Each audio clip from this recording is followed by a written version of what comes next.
Alright, I'm doing a rekey on a mobile home over here in Shady Cove, and I just want to show you this.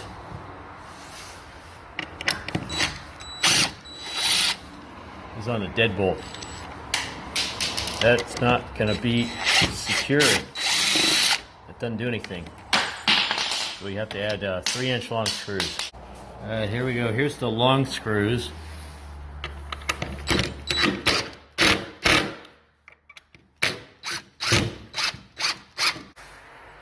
Alright, this one's kind of funny. I already took a screw out of here. It was 2 inches long. But this one here, and I put one back that's 3 inches long. But this one here, again, it's worthless. So I'm going to replace that one with a long one.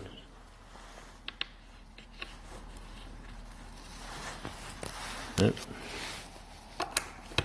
It took forever to drill through that. It's got, you see that brown thing back in there? It's another piece of steel. For some reason my drill bit was really dull. So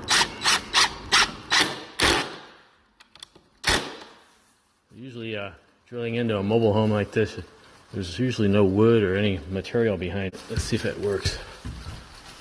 Oh, it's raining again. Oh, the gap on that door. My buddy used to say you could throw a cat through that thing. Perfect. That still, boy, it barely catches. Look at that thing. Need to stack up about 20 plates on there. But the deadbolt's where the security is, so hopefully